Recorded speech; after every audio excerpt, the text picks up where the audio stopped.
So hello guys, good morning. कैसे हो आप सब? आपका एक बार फिर से स्वागत है आपके अपने चैनल आई विल पर, जिसमें कि हम करे थे प्रीलिम्स डे की सीरीज, जिसमें आप सभी को पता है हम टोटल 10 क्वेश्चंस करते हैं दिन के। तो चलिए स्टार्ट करते हैं आज के फर्स्ट क्वेश्चन से। वीडियो अच्छी लगती है तो लाइक करना, चैनल को सब्सक्राइब कर लेना। इसके अलावा आपका जो भी स्कोर हो उसको कमेंट बॉक्स में कमेंट कर देना, ठीक है। और अपने फ्रेंड्स में ज़्यादा से ज़्यादा वीडियो को शेयर करो ताकि इस चैनल की रीच जो है वो इंक्रीज हो सके। तो चलिए स्टार्ट करते हैं आज के फर्स्ट क्वेश्चन से। आज का फर्स्ट क्वेश्चन हमें क्या बोलता है? Which of the following mainly act as threat to mangrove ecosystem. बोल रहे हैं कि इनमें से कौन सा जो है एक थ्रेट की तरह काम करता है मैनग्रोव इकोसिस्टम के लिए, ठीक है। थ्रेट कौन सा है? सबसे पहले बोल रहे हैं इंटरटाइडल फ्लो, सेकंड है एक्वाकल्चर और fisheries along the coast, third बोल रहे हैं discharge of untreated domestic and industrial effluents into the river, चौथा बोल रहे हैं mixing of fresh water and saline water. अब आप एक चीज़ देखो, मैनग्रोव इकोसिस्टम कहाँ पे होता है? जहाँ पे भी मतलब जो रिवर और जहाँ पे सी आपस में मिलते हैं वहाँ पे मैनग्रोव्स मेनली बनते हैं। तो वहाँ पे अगर मैनग्रोव इकोसिस्टम बनता है तो सबसे पहले वहाँ पे मिक्सिंग ऑफ फ्रेश वाटर और सलाइन वाटर में तो वो बनता ही है, तो वो उसके थ्रेट कैसे हो सकता है? तो उसके लिए थ्रेट नहीं हो सकता। दूसरा, अगर कोस्टल इकोसिस्टम से वो जुड़ा हुआ है तो वहाँ पे टाइड्स तो आएंगे ही, तो जो इंटरटाइडल फ्लो होगा वो भी कैसे मतलब वो कर सकता है? वो भी उसके लिए थ्रेट नहीं हो सकता। समझ रहे हो? मैनग्रोव इकोसिस्टम के लिए वो भी थ्रेट नहीं हो सकता। तीसरी स्टेटमेंट देखो, discharge of untreated domestic and industrial effluents. अगर रिवर में हम ये चीज़ डालेंगे तो भाई सीधी सी बात है वो मैनग्रोव इकोसिस्टम को अफेक्ट करेगा, वो थ्रेट की तरह काम करेगा, ये तो बिल्कुल है। अगर हम वहाँ पे बहुत ज़्यादा एक्वाकल्चर या फिशरीज भी करते हैं तो इससे भी क्या है, मैनग्रोव इकोसिस्टम खराब होता है क्योंकि वहाँ के प्लांट्स डिस्ट्रॉय होते हैं, ठीक है। तो ये भी एक कोज है थ्रेट का मैनग्रोव इकोसिस्टम के लिए। तो इसमें से क्या है, केवल दो ही कोजेज हैं जो हमें बताने करेक्ट स्टेटमेंट कौन से थ्रेट हैं। तो सेकंड एंड थर्ड जो है वो थ्रेट है मैनग्रोव इकोसिस्टम के लिए, फर्स्ट एंड फोर्थ नहीं है। समझ में आ गया होगा मेरे ख्याल से आपको। तो ये क्वेश्चन हो गया हमारा क्वेश्चन नंबर फर्स्ट कंप्लीट। आ जाते हैं क्वेश्चन नंबर सेकंड पे। क्वेश्चन नंबर सेकंड हमें क्या बोलता है? हमें बताना है डेमोग्राफिक डिविडेंड जो टर्म है उसको बेस्ट डिस्क्राइब कौन सा करता है। आप चारों स्टेटमेंट पढ़ो तो आपको पता चलेगा इसमें से कौन सा बेस्ट डिस्क्राइब करता है। Rise in rate of economic growth due to higher share of working age people in the population. जब पॉपुलेशन में वर्किंग एज पीपल ज़्यादा हो जाएंगे जब, तो जो रेट ऑफ इकोनॉमिक ग्रोथ है वो क्या हो जाएगा? राइज हो जाएगा। उसको बोलते हैं डेमोग्राफिक डिविडेंड, जो अभी इंडिया का चल रहा है। अभी वर्किंग एज पॉपुलेशन जो है इंडिया की क्या है, उसका शेयर ज़्यादा है। तो क्वेश्चन नंबर सेकेंड आंसर हो गया सी। आ जाते हैं नेक्स्ट क्वेश्चन पे। नेक्स्ट क्वेश्चन हमें क्या बोलता है? National critical information infrastructure protection centre NCIIPC, ये क्या है? एक नोडल एजेंसी है, नेशनल नोडल एजेंसी है। किसकी? Critical information infrastructure protection. Critical information infrastructure protection के लिए क्या है? ये एक नोडल एजेंसी है। तो बोल रहे हैं कि जो ये NCIIPC है उसने बहुत कई सेक्टर्स को क्रिटिकल सेक्टर डिक्लेयर कर रखा है। तो वो क्रिटिकल सेक्टर कौन कौन से हैं? तो आप सभी को पता होना चाहिए वो क्रिटिकल सेक्टर कौन कौन से हैं। देखो, क्रिटिकल सेक्टर्स में आते हैं power and energy, transport, strategic and public enterprise, banking, financial, insurance. इसके अलावा टेलीकॉम, अगर आपने सुना हो, ठीक है, टेलीकॉम भी क्रिटिकल सेक्टर में आता है। गवर्नमेंट भी क्रिटिकल सेक्टर में आती है। रियल इस्टेट क्रिटिकल सेक्टर में नहीं आता है। तो फिफ्थ स्टेटमेंट रॉन्ग है, हमें बतानी है करेक्ट। तो चार ही केवल करेक्ट हैं जो क्रिटिकल सेक्टर में आती है। तो इसका आंसर हमारा क्या हो जाता है? सी, ठीक है। ये NCIIPC क्या है? ये एक ऑर्गेनाइजेशन है जो गवर्नमेंट ऑफ इंडिया ने बनाई थी section 70A of IT act 2000 के अकॉर्डिंग। किसके अंडर बनी हुई है? ये IT एक्ट 2000 के अंडर बनी हुई है, ठीक है। IT एक्ट 2000 के अंडर हुई है, गैजेट नोटिफिकेशन के थ्रू। कब बनी थी? 2014 में। कब? 2014 में। न्यू दिल्ली में ये बेस है और ये चीज़ है, ठीक है। तो ये हो गया हमारा कौन कौन से क्रिटिकल सेक्टर्स हैं, ठीक है। न्यूज़ में ये क्यों था? मेन चीज़ है ये न्यूज़ में क्यों आया था? क्योंकि MEIT जो मिनिस्ट्री है ना, union ministry of electronics and IT जो मिनिस्ट्री है, उसने जो IT रिसोर्सेज हैं उसको क्रिटिकल इंफॉर्मेशन इंफ्रास्ट्रक्चर में रख दिया था। कौन से IT रिसोर्सेज? ICICI बैंक के, HDFC बैंक के और UPI जो मैनेजिंग एंटिटी है NPCI, उसके जो IT रिसोर्सेज हैं उसको क्रिटिकल इंफॉर्मेशन इंफ्रास्ट्रक्चर में रख दिया था। ये क्रिटिकल इंफॉर्मेशन इंफ्रास्ट्रक्चर क्या है? ये IT एक्ट के अकॉर्डिंग इसकी डेफिनेशन दी गई है कि भाई जो क्रिटिकल इंफॉर्मेशन इंफ्रास्ट्रक्चर है ये एक कंप्यूटर रिसोर्स है या फिर इनकैपिटेशन है या डिस्ट्रक्शन, जिसके डिस्ट्रक्शन से बहुत ज़्यादा डिबिलिएटिंग इम्पैक्ट होगा नेशनल सिक्योरिटी पे, इकोनॉमी पे, पब्लिक हेल्थ पे या फिर सेफ्टी पे। अगर इन चीज़ों पे बहुत ज़्यादा गहरा इफेक्ट पड़ता है किसी भी कंप्यूटर की चीज़ का तो उसको बोलते हैं इंफॉर्मेशन क्रिटिकल इन्फॉर्मेशन इंफ्रास्ट्रक्चर, उसको क्या बोलते हैं, क्रिटिकल इन्फॉर्मेशन इंफ्रास्ट्रक्चर। ठीक है, ध्यान रखना। और इसको मतलब गवर्नमेंट की पावर क्या है, ठीक है, कि वो किसी भी डेटा को, गवर्नमेंट के पास ये पावर है कि वो किसी भी डेटा को डिक्लेयर कर सकती है क्या, क्रिटिकल इन्फॉर्मेशन इंफ्रास्ट्रक्चर, ताकि उसको बचाया जा सके, ताकि उस डिजिटल एसेट को बचाया जा सके।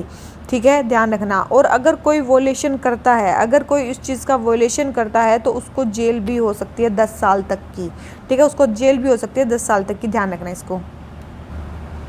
और ये देखो भाई, इस टाइप के क्वेश्चंस भी आ जाते हैं। देखो जैसे 2017 में क्वेश्चन आया था, इंडिया में ये लीगली मैंडेटरी है किसके लिए रिपोर्ट करना साइबर सिक्योरिटी इंसिडेंट। अगर कोई भी साइबर सिक्योरिटी से रिलेटेड इंसिडेंट होता है तो किसके लिए मैंडेटरी है कि उसको रिपोर्ट करना है, सर्विस प्रोवाइडर के लिए, डेटा सेंटर्स के लिए, बॉडी कॉर्पोरेट्स के लिए। तो याद रखना इन सारों के लिए ही ज़रूरी है। ठीक है, IT एक्ट 2000 में ये बोल रखा है कि भाई सारों के लिए ही ज़रूरी है कि वो साइबर सिक्योरिटी इंसिडेंट्स को क्या करें, रिपोर्ट करें। तो इसका आंसर हमारा क्या हो जाता है, D। ठीक है, ध्यान रखना इस टाइप के क्वेश्चंस आ जाते हैं, ध्यान रखना इनको। ठीक है, तो ये हमारा क्वेश्चन हो जाता है कंप्लीट। आ जाते हैं अपने नेक्स्ट क्वेश्चन पे। नेक्स्ट क्वेश्चन हमें क्या बोलता है, बहुत इंपॉर्टेंट क्वेश्चन, ध्यान रखना। सबसे पहले, under the transplantation of human organs and tissue act, transplantation of human organ और टिश्यू एक्ट के अंदर जो ऑर्गन्स हैं उनको हार्वेस्ट किया जा सकता है या तो डिक्रीज डोनर से या लिविंग रिलेटिव से रेसिपिएंट की। ये स्टेटमेंट क्या है, बिल्कुल सही है। याद रखना ये स्टेटमेंट बिल्कुल सही है। ऑर्गन को हार्वेस्ट किया जा सकता है transplantation of human organ and tissue act के अंडर। ऐसे होता है ना, किडनी ट्रांसप्लांट होती है, एक बंदा अपनी किडनी दे देता है तो ट्रांसप्लांट हो सकता है। सेकंड, इस लॉ के अकॉर्डिंग जो liver, pancreas, lungs and kidney harvest हो सकती हैं लिविंग डोनर से, बिल्कुल, लेकिन वॉलेंट्री बेसिस पे। ऐसे क्या होते हैं, बहुत सारे स्कैम्स भी चल रहे हैं कि बहुत सारे डॉक्टर्स बिना बताए ही लोगों से किडनी निकाल ले रहे हैं, समझ रहे हो, तो वो चीज़ गलत है। लेकिन हाँ, लिविंग जो डोनर्स हैं उनसे हार्वेस्ट की जा सकती हैं किडनी, लीवर, लंग्स, पेनक्रियाज, ये सारी चीज़। जबकि जो किडनी है ना, वो किडनी क्यों ज़्यादा निकाली जाती है, क्योंकि किडनी का जो लाइफ है ना, जब वो ज़्यादा है, वो बॉडी के बाहर भी लंबे टाइम तक सर्वाइव कर जाती है। जैसे कि 24 से लेके 36 आवर्स तक जो किडनी है वो सर्वाइव कर सकती है। ठीक है, जो लंग्स हैं वो ओनली 4 to 5 आवर्स ही मतलब सर्वाइव करेंगे। जो लीवर है वो 8 से जो लीवर है वो 8 से 12 घंटे ही अप्रोक्स सर्वाइव करेगा। कितना, 8 से 12 घंटे। तो यही चीज़ है। तो ये है कि मतलब इसलिए किडनीज़ को ज़्यादा निकाला जाता है ये। लेकिन सेकंड स्टेटमेंट बिल्कुल सही है। थर्ड है, hypertension and diabetes are biggest cause of kidney damage in India. ये स्टेटमेंट भी बिल्कुल सही है कि हाइपरटेंशन और डायबिटीज़ ये सबसे बड़े कारण है किडनी डैमेज के इंडिया में। ये स्टेटमेंट भी बिल्कुल सही है। हमें बतानी है करेक्ट स्टेटमेंट। तो तीनों ही स्टेटमेंट हमारी इसके बारे में क्या है, करेक्ट है, ध्यान रखना इसको। और क्या है, अभी कुछ चेंजेस आए हैं पॉलिसी में। ठीक है, जो ऑर्गन ट्रांसप्लांट की जो पॉलिसी है उसमें कुछ चेंजेस किए गए हैं ताकि ज़्यादा से ज़्यादा जो लोग हैं वो डोनेट करें ऑर्गन्स को। ठीक है, इसके लिए क्या किया गया है, सबसे पहले टोटल ऑर्गन ट्रांसप्लांट्स, देखो ये तो क्या है, नंबर दिया गया है। ठीक है, ये डेटा कभी कभी यूज़ हो जाता है कि टोटल ऑर्गन ट्रांसप्लांट 2013 में कितने थे, अब कितने हो रहे हैं। जो डिक्रीज लोग थे वो ऑर्गन ट्रांसप्लांट जो मतलब ऑर्गन देते थे अपने, वो पहले कितने थे, अब कितने हैं, लिविंग कितने हैं। तो इससे आपको पता चल रहा है कि जो डिक्रीज्ड ऑर्गन ट्रांसप्लांट है ना वो काफ़ी कम है as compare to living organ transplant. मतलब लिविंग लोग अपने ज़्यादा ऑर्गन्स को दे रहे हैं एज़ कम्पेयर टू डिक्रीज्ड। ये चीज़ समझ में आ गई इससे। दूसरी चीज़, अभी क्या किया है, तीन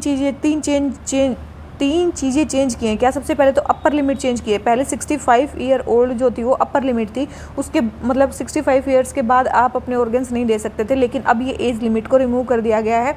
अब 65 को उतना ओल्ड पेशेंट नहीं माना जाता है। ठीक है, तो सबसे पहले तो अपर लिमिट चेंज किया। अब अगर आप 65 से ऊपर हो तो भी आप अपने ऑर्गन्स को ट्रांसप्लांट मतलब दे सकते हो। ठीक है, दूसरी चीज़, अभी डोमिसाइल की रिक्वायरमेंट को रिमूव कर दिया गया है। ठीक है, अब ऑर्गन डोनेशन के लिए आप किसी भी स्टेट में मतलब ऑर्गन डोनेशन दे सकते हो। पहले आपको डोमिसाइल रिक्वायर्ड चाहिए था, अब वो डोमिसाइल की भी चीज़ हटा दी गई है। वन नेशन मतलब नेशन के अकॉर्डिंग है, आप इंडिया में कहीं भी दे सकते हो। तीसरी चीज़, रजिस्ट्रेशन फ़ी भी रिमूव कर दी गई है। अगर आपको कोई ऑर्गन लेना था तो पहले आपको रजिस्ट्रेशन करना पड़ता था। अब ऑर्गन ट्रांसप्लांटेशन के लिए वो रजिस्ट्रेशन की रिक्वायरमेंट भी नहीं है। ये तीन चीज़ें कुछ चेंज की गई हैं। ठीक है, ध्यान रखना। और आप सभी को पता है जो ये मैंने बताया ना 65 ईयर एज लिमिट, ये किसने लगाई हुई थी, नोटो ने लगाई हुई थी। तो ये नोटो क्या है, नोटो भी एक ऑर्गेनाइजेशन है जो सेटअप की गई है किसके अंडर, DGHS के अंदर, director general of health services के अंडर, जो किसके अंडर आता है, ministry of health and family welfare में आता है, जो न्यू दिल्ली में लोकेटेड है। ठीक है, ये अपेक्स सेंटर है ऑल इंडिया एक्टिविटीज़ के लिए, जो भी प्रोक्योरमेंट, डिस्ट्रीब्यूशन, रजिस्ट्री होती है ऑर्गन्स की और टिश्यू डोनेशंस की या ट्रांसप्लांटेशन होता है, वो सब किसके अंडर होता है, नोटो के अंदर होता है। ध्यान रखना ये चीज़। अभी देखो और क्या क्या स्टेप किए जा रहे हैं इसके लिए। ठीक है, मतलब गवर्नमेंट के क्या क्या स्टेप है। एक तो हमने देख लिया अभी transplantation of human organs and tissue act, जो थोटा एक्ट है, ये 1994 में एस्टेब्लिश किया गया था। ठीक है, और ये गवर्न करता है ऑर्गन ट्रांसप्लांटेशन को। इस एक्ट के अंडर अभी मैंने बताया एक नोटो ऑर्गेनाइजेशन भी बनी है। नोटो ऑर्गेनाइजेशन, नोटो का मतलब क्या है, national organ and tissue transplant organisation. ठीक है, इसी एक्ट के अंडर बनी हुई है। तो ये क्या एक स्टैट्यूटरी ऑर्गेनाइजेशन है, ध्यान रखना। National organ and tissue transplant organisation एक स्टैट्यूटरी ऑर्गेनाइजेशन है, और इसी के अंडर सोटो भी बना है। सोटो मतलब state organ and tissue transplant organisation, ताकि ऑर्गन डोनेशन को ये देख सकें। तो दो ऑर्गेनाइजेशन बनी है transplantation of human organ and tissue act के अंडर। कौन कौन सी, एक तो नोटो, एक सोटो। ठीक है, ध्यान रखना इसको। दूसरी चीज़, एक तो पहली होगी हमारी, दूसरी हमने क्या किया है, एक मिनट, दूसरा हमने क्या किया है, national organ transplant programme. National organ transplant programme कब स्टार्ट किया गया, 2014 में, ताकि एक नेशनल रजिस्ट्री मतलब जो है वो क्रिएट की जा सके ऑर्गन डोनर्स की और रेसिपिएंट की। ठीक है, ये भी चीज़ ध्यान रखना। तीसरा, एक deceased organ donation programme ministry of health and family welfare ने स्टार्ट किया। क्या, डिक्रीज्ड ऑर्गन डोनेशन प्रोग्राम किसने स्टार्ट किया, ministry of health and family welfare ने। नेशनल ऑर्गन डोनेशन डे भी मनाया जाता है, ध्यान रखना। ये आजकल ऐसे क्वेश्चन आ रहे हैं, कब मनाया जाता है, 27 नवंबर को नेशनल ऑर्गन डोनेशन डे मनाया जा सकता है, ताकि ऑर्गन डोनेशन के बारे में जितनी है अवेयरनेस और फैलाई जा सके। स्वच्छ भारत यात्रा, स्वच्छ भारत यात्रा के अंदर भी ये चीज़ है कि मतलब बहुत सारी चीज़ों के बारे में बताया जा रहा है, ऑर्गन डोनेशन के बारे में भी, इसमें भी मतलब अवेयरनेस दी जा रही है लोगों को। इसके अलावा national organ and tissue transplant registry भी प्रिपेयर की जा रही है नेशनल लेवल पे। ठीक है, इसके अलावा ऑर्गन रिट्राइवल बैंकिंग ऑर्गेनाइजेशन भी क्रिएट की गई है, जो कि किसका पार्ट है, एम्स का पार्ट है। ठीक है, ध्यान रखना ये चीज़। तो ये सारी ही चीज़ें ऑर्गन ट्रांसप्लांटेशन के लिए इंडिया में की जा रही हैं, ध्यान रखना। इन सब चीज़ों को मोटा मोटा भी ध्यान रखोगे तो आपका हो जाएगा काम। ठीक है, तो चलिए इस क्वेश्चन को ख़त्म करते हैं। ठीक है, तो हमारा ये होगा, ये एक्ट कब आया था, 1994 में आया था। ठीक है, अभी हमने देख लिया इसके अंदर कौन कौन सी ऑर्गेनाइजेशन बनी है, नोटो एंड सोटो। ठीक है, ध्यान रखना। तो ये कुछ ध्यान रख लेना। ये होगा क्वेश्चन नंबर 4 हमारा कंप्लीट। इंपॉर्टेंट क्वेश्चन था। आ जाते हैं क्वेश्चन नंबर 5 पे। क्वेश्चन नंबर 5 हमें क्या बोलता है, कौन सी जो है रीज़न है इनवॉलेंट्री फाइनेंशियल एक्सक्लूजन के, मतलब किस, मतलब वो वॉलेंट्री नहीं है, मतलब उन कुछ लोगों का जो फाइनेंशियल एक्सक्लूजन है, जो बैंकिंग सेक्टर से दूर रह जाते हैं, वो इनवॉलेंट्री है, मतलब वो चाह नहीं रहे तभी वो बाहर रह जाते हैं। ऐसे कौन कौन से रीज़न है, हाई ट्रांजैक्शन कॉस्ट, बिल्कुल, अगर वहाँ का ट्रांजैक्शन कॉस्ट किसी भी चीज़ का हाई होगा तो वो उसके अंडर पार्टिसिपेट करेंगे ही नहीं। दूसरा, रिमोटनेस ऑफ सर्विस प्रोवाइडर, बिल्कुल अगर रिमोटनेस है तो भी नहीं करेंगे।